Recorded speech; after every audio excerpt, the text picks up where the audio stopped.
Martino.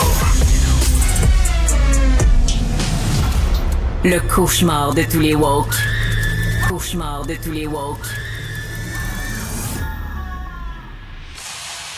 9h30, on va aller rejoindre Richard Martineau. Salut Richard. Salut Jean-François. Hey, as-tu vu la nouvelle gang qui dirige Pornhub, le fameux site de vidéos porno basé à Montréal sur le boulevard des Carrés? Alors, il y avait toutes sortes d'allégations de mauvaise conduite de l'entreprise, de vidéos porno montrant des femmes qui n'étaient pas volontaires ou alors des mineurs, puis tout ça. Là, il y a une nouvelle gang, des nouveaux patrons. Ils ont dit, on a fait le ménage. Et là, il y a une photo. Ils sont allés voir, on regarde ça. On dirait qu'ils dirigent une usine qui fabrique des thermopompes à Blainville. Vraiment, là. Ça n'a pas l'air du tout, là. Écoute, il y a une des vice-présidentes, OK, qui a étudié en études féministes à l'Université Concordia, qui se retrouve maintenant à la tête. Écoute, ça, c'est le grand écart. Ça, je m'excuse, c'est digne du Cirque du Soleil. Les études féministes à Concordia, là, et après ça, tu es dans un site porno, et l'autre, elle était au Parti libéral. Là, il y a 2-3 gangs qui me viennent en tête, mais je ne les dirai pas parce que c'est des enfants qui écoutent, là. Mais 2-3 gangs. C'est parti du Parti libéral, un site porno. Eh ouais. C'est assez particulier, là. Ils disent, eux autres, regarde, on est tout propre. Tu sais, je regarde ça. Ma fille se cherche une job. J'ai quasiment envie qu'elle envoie son CV. Ça a l'air tellement propre et tellement beau, là. En tout cas, une nouvelle gang à la direction de Pornhub. On verra si, effectivement, ils ont fait le ménage. Ils ont montré patte blanche, en tout cas. Ah, exactement. On revient sur le budget avec ce déficit de 11 milliards dont tout le monde parle, que les experts n'avaient pas vu venir. Les experts se disaient peut-être 7 milliards, ça pourrait ressembler à ça. Mais là, on excède toutes les prévisions, là. Et 11 milliards. Et il y a un truc aussi, il y a une mesure, on coupe dans les subventions aux autos électriques. D'ailleurs, je fais une parenthèse. On se demandait pourquoi le ministre Girard avait fait son point de presse pré-budget à Longueuil. C'est parce qu'il nous préparait, Jean-François, parce qu'il y a des coupe Longueuil. Tu vois? Il y a comme un lien. OK, bon, je ferme la parenthèse. Alors donc, ça, je comprends pas cette affaire-là. D'un côté, il y a la filière électrique. On mise sur l'électricité. On dit qu'on va pouvoir acheter maintenant des autos électriques, là, dont plusieurs composantes sont fabriquées au Québec. Et là, il y avait une subvention pour les gens qui achetaient des autos électriques. Et j'en ai profité parce que c'est cher, les autos électriques. Et moi, j'ai dit, ben là, il y a une subvention, je vais en profiter. J'ai acheté une auto électrique. Il me semble que ça encourage les gens à faire ça. Et là, d'un côté, on met des gonzillions dans la filière électrique. Et de l'autre, on tire la plug sur les subventions aux gens qui veulent acheter des autos électriques. Je ne comprends pas trop celle-là exactement. Elle est un peu bizarre. Là, bon, 11 milliards de dollars de déficit. Et là, on dit, faites-vous-en pas parce qu'on va faire du ménage dans les programmes et les mesures. Là, dès le printemps, on va voir, on met des millions dans toutes sortes de programmes. Puis là, il va falloir couper. Parce que si tu n'augmentes pas tes revenus, ben il faut que tu coupes dans tes dépenses. Fait que là, ils ont dit, on va faire l'exercice. Et ça me fait sourire parce que s'il y a un gouvernement qui n'est pas capable de faire ça, c'est la CAQ. La CAQ, ils mettent des millions, des gonzillions de dollars dans des programmes, dans des mesures. Puis après ça, ils font pas une vérification pour savoir, ben c'était-tu efficace? L'argent qu'on a mis là-dedans, ça a-tu effectivement réglé le problème et tout ça? Et ça, c'est un des problèmes. Mais de toute façon, les autres gouvernements n'étaient pas mieux. On met des millions. Et là, on dit qu'il va y avoir là, une révision des programmes. Et là, écoute, j'ai failli là, vraiment tomber en bas de ma chaise.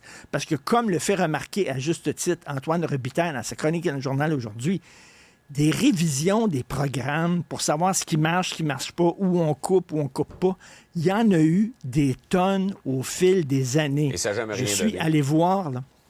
Écoute, les rapports Gobez-Cohen, les Fortier du gouvernement de Robert Bourassa en 86, le groupe de travail sur la déréglementation présidé par Reed Cohen, le comité sur la privatisation des sociétés d'État présidé par Pierre Fortier. Lucien Bouchard a fait aussi cet exercice-là. Il y a eu le rapport de Joseph Facal en 1997, la réingénierie et le plan de modernisation du gouvernement de Jean Charest en 2003-2004.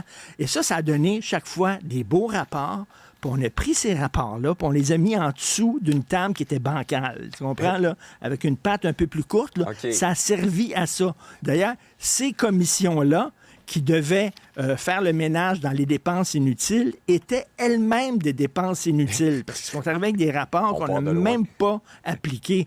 Alors, écoute, là, on nous dit un nouveau rapport, on va faire le ménage dans les dépenses et tout ça. Permettez-nous d'être un peu sceptique. Ouais, je le sens. à un moment donné- Je crois percevoir un soupçon de scepticisme dans son ton. Un soupçon de scepticisme. Bref, comme on dit en bon québécois, tu y crois pas pantoute. On On verra. On revient maintenant sur ce scandale, le scandale des scandales, la photo retouchée de Kate Middleton. OK, Kate Middleton qui s'est fait opérer à l'abdomen et là, elle se fait photographier avec ses enfants. Tout va bien, faites-vous-en pas parce qu'à la maison, les gens étaient bien nerveux. Qu'est-ce qui se passe avec Kate? Va-tu bien? Va-tu pas bien? Là, elle se fait photographier. Non, non, ça va bien. Et là, on dit, non, sa manche, sa photo est bizarre. Sa main droite est floue. La fermeture éclair de sa veste n'est pas alignée, tout ça. Et là, finalement, c'est une photo retouchée. Gros scandale. Kate Middleton a dit, je m'excuse, je m'excuse. Écoute, c'est pas la première à retoucher ses photos. Là. Tout le monde fait ça maintenant avec selfie. Mais là, je lisais un texte en disant, oui, mais c'est pas Madame Tout-le-Monde là, qui retouche sa photo. C'est pas une comédienne et tout ça. C'est une femme qui est une figure d'autorité. Ouais. Et si les figures d'autorité, il y a un lien de confiance envers les gens, OK? Et il y a un lien de confiance en disant, ce qu'on vous dit, c'est la vérité. Ce qu'on vous montre, c'est la vérité. Et là, ben, en trafiquant la photo, elle brise le lien de confiance. Et tu sais que ça peut peut-être nourrir certains complotistes. Souviens-toi la photo de la pochette de Abbey Road des Beatles. Tu vois les 4 Beatles qui traversent la rue. Et là, Paul McCartney est le seul qui est nu-pied. Puis il y a une cigarette à la main. Puis il y a des gens qui ont dit, c'est pas une cigarette, c'est un cierge. Paul McCartney est mort. C'est ça que ça veut dire, cette photo-là. Et là, c'est parti, là. Fait que là, à un moment donné, il va falloir faire attention. Tu as vu, d'ailleurs, dans une école au Québec, on a pris des films porno. On a pris des photos, des images de têtes d'enfants, puis on les a mis sur les vedettes porno. Ce qu'on appelle des hyper-trucages impliquant des jeunes, ce qui est tout à fait illégal. Ben, t'imagines, là, il y a des policiers peut-être qui voient ça en disant, ben là, c'est de la pédopornographie, et là, qui mènent une enquête. Ça, c'est une perte de temps, d'énergie, puis tout ça. Ils vont enquêter là-dessus pour se rendre compte, finalement, que ce sont des faux. Et là, on est au début de ça. Là. On en parle souvent, on est au début de ça. La pointe de l'asperge, tout à fait. Là, dans quelques temps, ça va être difficile de voir. Mais donc, si les princesses commencent à faire du retouchage de photos, où c'est que ça va s'arrêter, mon Dieu. Richard, là-dessus, je te souhaite une excellente journée. On se reparle demain.